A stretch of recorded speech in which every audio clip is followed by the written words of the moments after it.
আসসালামু আলাইকুম। সংবাদে আপনাদের সবাইকে স্বাগত জানাচ্ছি। আমি ফিরোজ তোহা। শুরুতেই আরবে কেবলস সংবাদ শিরোনাম। বাংলাদেশের সর্বশেষ গুরুত্বপূর্ণ আপডেট সংবাদে আপনাকে স্বাগত। শুরুতেই সংবাদ শিরোনাম, পরে বিস্তারিত। প্রথমেই জানাবো, জীবনের গল্প আছে বাকি অল্প, ফেসবুকে পোস্ট দেয়া বিএনপি নেতার মৃত্যু।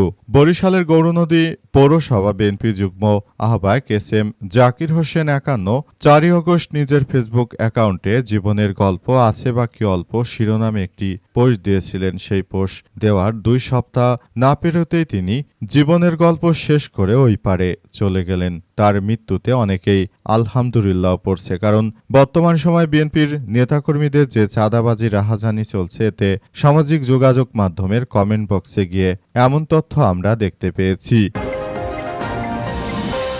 এরপর জানাবো, ক্যামেরায় ধরা পড়বে মহাসড়কের চাঁদাবাজি, পর্যায়ক্রমে সারা দেশে অটো ফাইন চালু করা হবে বললেন স্বরাষ্ট্রমন্ত্রী। মহাসড়কে যে চাঁদাবাজি হয় তা মালিক পক্ষ থেকে হোক, শ্রমিক ফেডারেশনের পক্ষ থেকে হোক বা পুলিশের পক্ষ থেকে হোক, সবকিছুই ক্যামেরায় রেকর্ড থাকবে, এমনটাই জানিয়েছেন স্বরাষ্ট্রমন্ত্রী সালাউদ্দিন আহমেদ। অথচ সালাউদ্দিন আহমেদ জানালেন না যে বিএনপি থেকেও চাঁদাবাজি হয়। এদিকে অপ্রয়োজনীয় খাতে ব্যয় কমানোর চেষ্টা করছে সরকার, বললেন প্রধানমন্ত্রী। বর্তমান সময়ে সারা দেশে বিদ্যুৎ দিতে না পারলে বর্তমান সরকার যে কার্যক্রম শুরু করেছে তাতে দেশের প্রতিটি ফ্যাক্টরির প্রোডাকশন বন্ধ হয়ে যাচ্ছে। এতে করে এমনিতে সরকারের আয় আসলে অনেক অংশে কমে যাচ্ছে। আর সেদিকে নজর না দিয়ে বর্তমান প্রধানমন্ত্রী তিনি আছেন কিভাবে সরকারের ব্যয় কমানো যায় সেই চেষ্টা করছেন নাকি তিনি, এমন কথাই তিনি আজ জানিয়েছেন। আজ রাজস্ব সম্মেলন ২০২৬-এ জনাব তারেক রহমান এমন কথা বলেন। যেখানে আয় কমে যাবে সেখানে ব্যয় হিসাব করে লাভ কি, সেই প্রশ্ন সাধারণ জনগণের। এবারে জানাবো, পদত্যাগ করেছেন পিএসসির চেয়ারম্যান মোবাশ্বের মোমেন। সরকারি কর্ম কমিশন বা পিএসসির চেয়ারম্যানের পদ থেকে পদত্যাগ করেছেন অধ্যাপক মোবাশ্বের মোমেন। আজ তিনি পদত্যাগপত্র পাঠাবেন বলে সংশ্লিষ্ট সূত্র থেকে জানা গেছে। দুপুর ২টায় চেয়ারম্যান অধ্যাপক মোবাশ্বের মোমেনের বরাত দিয়ে পিএসসির জনসংযোগ কর্মকর্তা মতিউর রহমান কালবেলাকে বলেন, স্যার আজ পদত্যাগ করবেন। অন্তর্বর্তীকালীন সরকারের সময় ২০২৪ সালের অক্টোবরে অধ্যাপক মোবাশ্বের মোমেন এই পদে নিয়োগ পেয়েছিলেন। বিএনপি আসার সাথে সাথেই তাকে সরিয়ে দেয়া হলো। এটি হচ্ছে বাংলাদেশের রাজনীতি। এবং সর্বশেষ জানাবো, হাতকড়া পড়ে বাবার জানাজায় আওয়ামী লীগ নেতা। চট্টগ্রামের চান্দানাইশে কারাগার থেকে 11.5 ঘন্টার জন্য প্যারোলে মুক্তি পেয়ে বাবার জানাজায় অংশ নিয়েছেন কার্যক্রম নিষিদ্ধ আওয়ামী লীগের নেতা সাদাত নবী খোকা। আজ দুপুরে উপজেলা পৌরসভা ৪ নম্বর ওয়ার্ডের মাধ্যমে হাল্লা নাজির আলী কেরানি বাড়ি জামে মসজিদের ঈদগাহ মাঠে তার বাবা নুরুন্নবী সওদাগরের জানাজা অনুষ্ঠিত হয়েছে। প্রিয় দর্শক, এতক্ষণ শুনছিলেন সংবাদ শিরোনাম, এবারে বিস্তারিত। তবে তার আগে বন্ধুরা, অনুরোধ থাকবে এই সংবাদটিতে একটি লাইক দিন। এই চ্যানেলে আপনি নতুন হয়ে থাকলে আমাদের সংবাদটি দেখতে দেখতে চ্যানেলটি সাবস্ক্রাইব করে রাখুন। কমেন্ট করে বন্ধুরা আপনার মূল্যবান মতামত জানিয়ে দিন আপনি বিশ্বের কোন দেশ থেকে বা বাংলাদেশের কোন স্থান থেকে আমাদের সংবাদটি দেখছেন এবং শুনছেন। আর বন্ধুরা, সংবাদটি আপনার সোশ্যাল মিডিয়া ফেসবুকে শেয়ার করে বন্ধুদেরও দেখার সুযোগ করে দিন।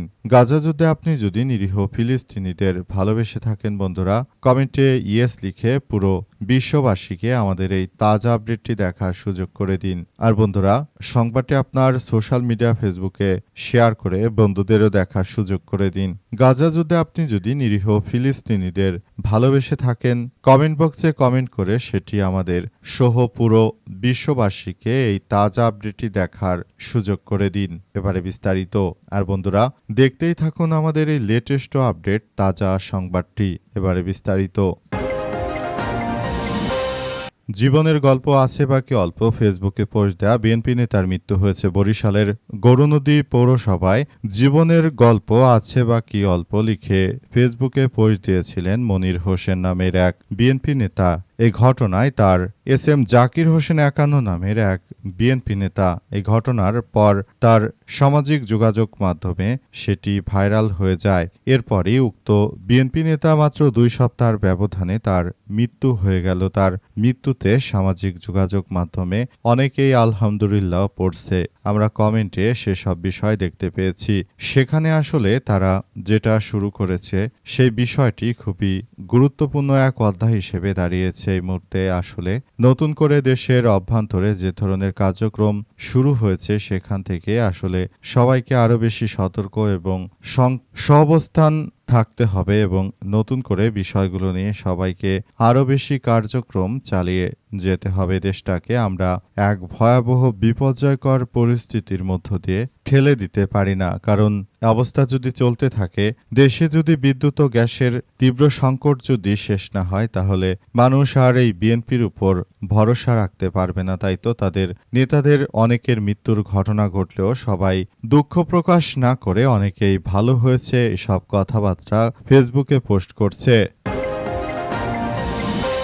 ক্যামেরায় ধরা পড়বে মহাসড়কে চাঁদাবাজি, পর্যায়ক্রমে সারা দেশে অটো ফাইন বললেন স্বরাষ্ট্রমন্ত্রী। মহাসড়কে যে চাঁদাবাজি হয় তা মালিক পক্ষ থেকে হোক, শ্রমিক ফেডারেশনের পক্ষ থেকে হোক বা পুলিশের পক্ষ থেকে হোক, সবকিছু ক্যামেরায় রেকর্ড থাকবে এমনটাই জানিয়েছেন স্বরাষ্ট্রমন্ত্রী। অথচ স্বরাষ্ট্রমন্ত্রীর দলের বিএনপির নেতাকর্মীরাই সব থেকে বেশি চাঁদাবাজি করে থাকে বলে আমরা পত্রপত্রিকা এবং বিভিন্ন মারফতে দেখতে পেয়েছি। বর্তমান সময়ে যদি ইউটিউবে চাঁদাবাজি লিখে সার্চ দেওয়া যায়, দেখবেন প্রথম র্যাঙ্কিংয়ে রয়েছে বিএনপির নেতাকর্মীরা। তাদের চাঁদাবাজি, তাদের অত্যাচারে অতিষ্ঠ হয়ে পড়েছে দেশবাসী। দেশের প্রতিটি মানুষ এই মুহূর্তে যে ধরনের কার্যক্রম আসলে শুরু করেছে সেটি কোনোভাবেই গ্রহণযোগ্য নয়। এই মুহূর্তে বিএনপি সরকার তারা দেশে যতই কাজের কথা বলুক না কেন, বিদ্যুৎ দিতে না পারায় দেশের মানুষ খুব বেশি আশাহত হতে পারছে না, আশাহত হয়ে যাচ্ছে। সবাই বলাবলি করতে শুরু করেছে। এ অবস্থা চলতে থাকলে দেশ ধ্বংসস্তূপে চলে যাবে এবং এভাবে একটি রাষ্ট্র চলতে পারে না বলে তারা জানিয়েছে। বর্তমান সময় যে কার্যক্রম শুরু হয়েছে সেখান থেকে আমাদেরকে বেরিয়ে আসা ছাড়া আর কোনো বিকল্প পদ্ধতি আমাদের বাংলাদেশের মানুষের হাতে থাকবে না।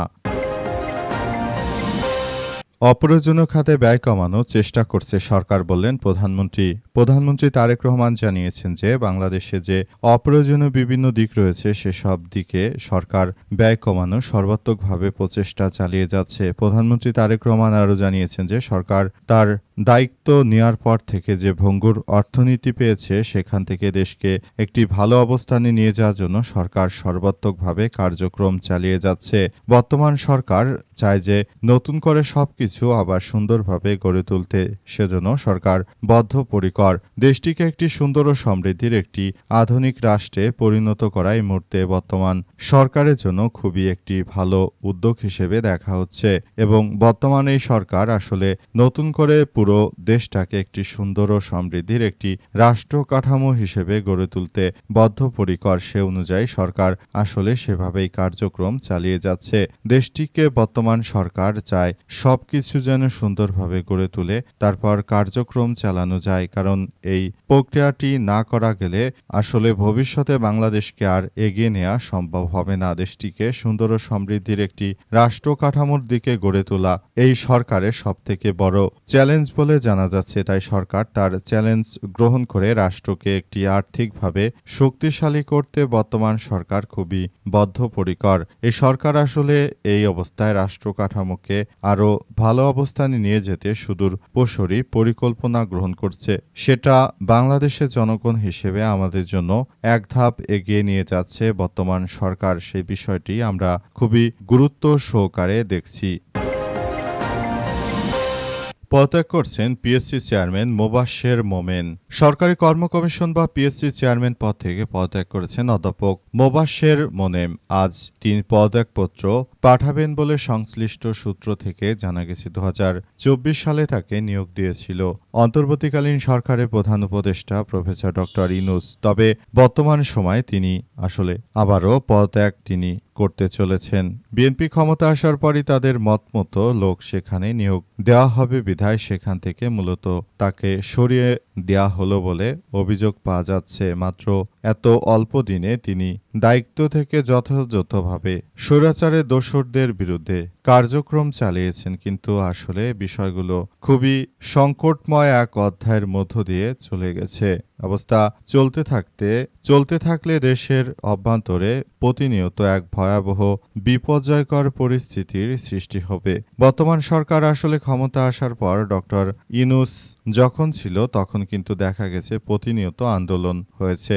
আন্দোলন করে মূলত বিএনপির নেতৃত্ববৃন্দরা এরাই মূলত এর সঙ্গে জড়িত বলে বিভিন্ন সূত্র থেকে জানা গেছে। মূলত তারা তাদের কিছু চাঁদাবাজ নেতাকর্মীদেরকে দিয়ে কিছু টাকা পয়সা দিয়ে এদেরকে মাঠে নামিয়ে দিয়েছিল এবং তৎকালীন সময় সরকারের বিরুদ্ধে আসলে এই ধরনের আন্দোলন সংগ্রাম করার মধ্য দিয়ে অন্তর্বর্তীকালীন সরকারকে চাপে ফেলে দিয়েছিল তারা। কিন্তু বর্তমান সময় সেই চাপের জায়গা থেকে কিছুটা হলেও মুক্ত হয়েছে বিএনপি সরকার, কারণ এখন আর রাজনৈতিক দল ক্ষমতায়, সুতরাং কে বা কারা এই ধরনের আন্দোলন সংগ্রাম করবে। তৎকালীন সময় এই ধরনের আন্দোলন সংগ্রামের মধ্য দিয়ে যাওয়ার ফলে মূলত দেখা গিয়েছিল যে এটি বিএনপিরই একরকম ষড়যন্ত্র।